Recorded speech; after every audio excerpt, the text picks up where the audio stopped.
दोस्तों, मैं डॉक्टर रविशंकर गौड़ अपने चैनल होम्योपैथिक उपचार में आपका हार्दिक स्वागत करता हूं। हमने अभी तक काली कार्ब देखा, लेकिन काली कार्ब के अब मैं दो और रूब्रिक बताऊंगा और इन रूब्रिक्स के बिना काली कार्ब अधूरी है, इसलिए ये दो रूब्रिक्स बताने बहुत ज़रूरी हैं। एक रूब्रिक है कन्फर्मिज्म और दूसरा रूब्रिक है weeping while telling her sickness. अब सबसे पहले हम कन्फर्मिज्म समझते हैं। कन्फर्मिज्म का मतलब क्या होता है? कन्फर्मिज्म का मतलब होता है रूढ़िवादिता। कन्फर्मिज्म का मतलब होता है कि समाज के बनाए हुए नियमों के हिसाब से चलना, ये इसका हिंदी मीनिंग है। लेकिन हम होम्योपैथी में मेटाफोरिक मीनिंग को समझकर काम करते हैं। इससे फ़ायदा ये है कि जब हम मेटाफोरिकली उस चीज़ को समझते हैं तो हमारा जो स्फेयर ऑफ एक्शन होता है मेडिसिन का, वो बढ़ जाता है। मतलब ये कि हमारा जो क्राइटेरिया होता है दवाई देने का, कि इस चीज़ पर दवाई दे सकते हैं, वो क्राइटेरिया बढ़ जाता है। तो अब इसको थोड़ा सा समझने की कोशिश करते हैं कि रूढ़िवादिता क्या होती है। रूढ़िवादिता का मतलब ये है कि एक नियम जो बना रखे हैं उन नियमों के हिसाब से चलना, इसको रूढ़िवादिता कहते हैं। अब ये रूढ़िवादिता क्यों है? रूढ़िवादिता इसलिए है क्योंकि काली कार्ब के दिमाग में एक चीज़ बहुत अच्छी तरह बैठी हुई है, उस चीज़ को कहते हैं रेस्पॉन्सिबिलिटी। काली कार्ब में एक रूब्रिक है responsibility, taking responsibility too seriously. मतलब हमने ये काली कार्ब जब पढ़ा था, फर्स्ट ईयर में भी पढ़ा था, तब भी हमने देखा था कि काली कार्ब जो है वो बहुत स्ट्रिक्ट होता है, काली कार्ब जो है वो बहुत रिजिड होता है, काली कार्ब हमेशा रूल्स को फॉलो करता है। काली कार्ब रूल्स को क्यों फॉलो करता है? क्योंकि ये कभी भी गलती से भी गलती नहीं करना चाहता, ये गलती से भी किसी का नुकसान नहीं करना चाहता। क्योंकि ये जो है काली कार्ब वाला बंदा है, ये अपने दिल में बहुत प्रेम समाये हुए है। और ये प्रेम झूठा प्रेम नहीं है, ये प्रेम सच्चा प्रेम है। सच्चा प्रेम वो होता है जिसको अगर कोई प्रेम करता है, अगर कोई किसी को सच्चा प्रेम करता है, तो वो इंसान उस इंसान के हमेशा भले के लिए काम करेगा, चाहे वो इंसान उस काम से उसको बुरा लगे या अच्छा लगे। लेकिन काली कार्ब हमेशा दूसरों के भले के लिए काम करेगा, उनसे लड़कर भी उनके भले के लिए काम करेगा। Quarrels with his bread and butter, quarrels with his family, है ना। मतलब उसके अपने लोगों से लड़ता है। क्यों लड़ता है? आर्सेनिक नहीं है ये, इसलिए मतलब आर्सेनिक की तरह नहीं है कि वो जो है आर्सेनिक में तो मतलब एक जो दुष्टता होती है ना, वो होती है आर्सेनिक में, लेकिन काली कार्ब में ये नहीं है। काली कार्ब लड़ता जरूर है, लेकिन काली कार्ब इसलिए लड़ता है क्योंकि वो भला करना चाहता है। अब चूंकि ये चाहता है कि मुझसे गलती से भी गलती नहीं हो, इसलिए ये उस रूल को नहीं तोड़ता, उन रूल्स को नहीं तोड़ता जिन रूल्स से आज तक सही काम होता आया है। जब आज तक उन रूल्स को मद्देनज़र रखते हुए जो भी काम किया गया वो सही था, तो काली कार्ब चुपचाप उस रूल को, उस चीज़ को फॉलो करने लग जाता है। वो समय के साथ बदलता नहीं है। यही वो वजह है जिसके कारण ये बुढ़ापे तक अपने परिवार में विलन बन के रहता है। नहीं तो एक इंसान को क्या समझ में नहीं आ रहा कि यार ये लोग मुझसे खुश नहीं हैं? एक बच्चे को समझ में आ जाता है यार कि आज मम्मी पापा जो है मुझसे उखड़े हुए हैं, है ना। तो काली कार्ब, एक एडल्ट काली कार्ब को तो ये बहुत अच्छी तरह से समझ में आ जाना चाहिए कि उसके बच्चे जो हैं उससे नाराज़ चल रहे हैं, उसको अच्छी तरह से समझ में आता है। लेकिन काली कार्ब के दिमाग में क्या है? काली कार्ब के दिमाग में ये है कि नहीं, मैं तो इनका भला करके ही रहूँगा, चाहे ये कुछ भी सोचें, तो वो भला करके ही रहेगा, है ना। अब उस भला करने के लिए जो प्रोसीजर, जो उसको पता है कि ये चीज़ें होती है, तो वो उन चीज़ों के साथ कोई भी किसी भी तरह का 19-20 बर्दाश्त नहीं करेगा। मतलब उसमें कोई वो नहीं होगा कि ठीक है यार आज रोज़ एक्सरसाइज करते हैं, आज छोड़ दो। नहीं, रोज एक्सरसाइज का मतलब रोज, चाहे संडे हो या मंडे, आपको रोज एक्सरसाइज करनी है, कोई कॉम्प्रोमाइज़ नहीं, है ना। तो वो कॉम्प्रोमाइज़ नहीं करता है काली कार्ब, कॉम्प्रोमाइज़ नहीं करता है, स्ट्रिक्ट रहता है और हमेशा रूल्स को फॉलो करता है। वो कभी भी ऐसा नहीं होने देगा कि जो रूल्स फॉलो करने चाहिए उसमें 19-20 वो कभी भी नहीं होने देगा। अच्छा ठीक है, एक चीज़ हुई ये। अब आपने देखा काली कार्ब की शुरू से लेकर लास्ट तक आपने जर्नी देखी कि पहले क्या होता है, काली कार्ब को इम्पेशेंस होता है चिल्ड्रंस के लिए।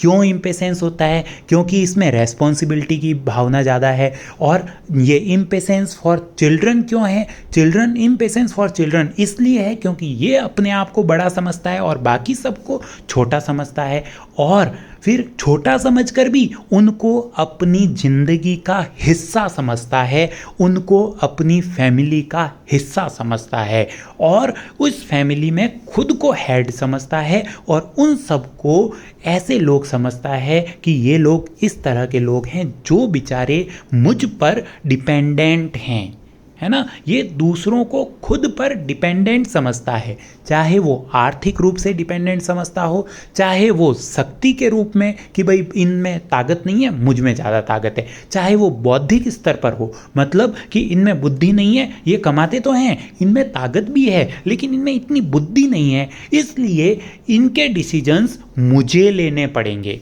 इनके डिसीजंस मुझे लेने चाहिए। तो इस तरह से वो समझता रहता है। और फिर हमने अभी एक चीज़ देखी कि कन्फर्मिज्म है इसके अंदर, मतलब ये कि ये रूढ़िवादिता, एक इसने जो रूल बना लिया कि हाँ इस रूल पे चलने से मुझे फ़ायदा हुआ है, तो उस रूल में कहीं भी ये 19-20 नहीं होने देगा, उस रूल को एज इट इज़ फॉलो करेगा, इसलिए ये रिजिड होता है। और रिजिड होने की वजह से इसकी मांसपेशियों में भी रिजिडिटी आ जाती है ना। तो काली कार्ब का कन्फर्मिज्म ये है। अब देखो, जब काली कार्ब का कन्फर्मिज्म ये है तो इस कन्फर्मिज्म के कारण काली कार्ब बुढ़ापे तक भुगतता रहता है।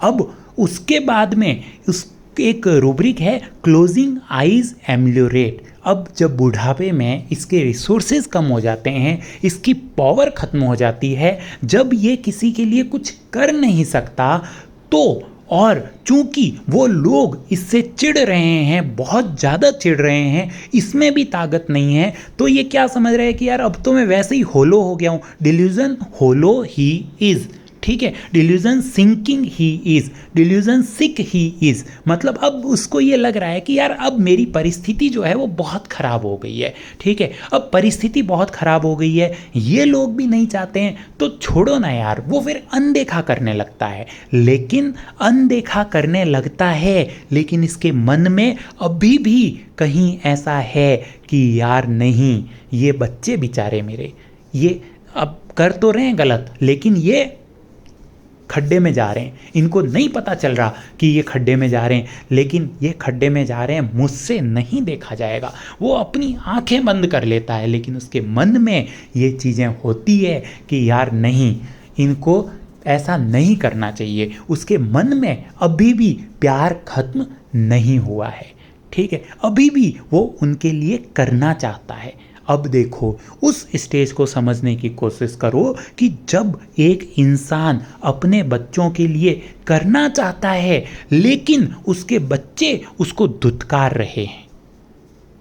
अगर कोई आपसे कुछ मांग रहा है तो आप धुतकारते हो तो ठीक है, ये माना कि भाई आपके पास पावर है और आप उसको, अगर वो कुछ आपसे हेल्प मांग रहा है तो आप उसको धुतकारते हो, तो एक अलग स्थिति है। लेकिन उस स्थिति को इमेजिन करो जब मैं आपके लिए कुछ करना चाहता हूं और तब आप मुझे धुतकार देते हो, तो क्या होता है। और मैं आपके लिए क्यों करना चाहता हूं? क्योंकि मैं आपको अपना समझता हूं, इसलिए मैं आपके लिए करना चाहता हूं, ये मेरा अपनापन। और उसके बाद आप मुझे धुतकार दो कि आपको हमारी ज़िंदगी में इंटरफेयर करने की कोई ज़रूरत नहीं है, तो कितना बुरा लगता है।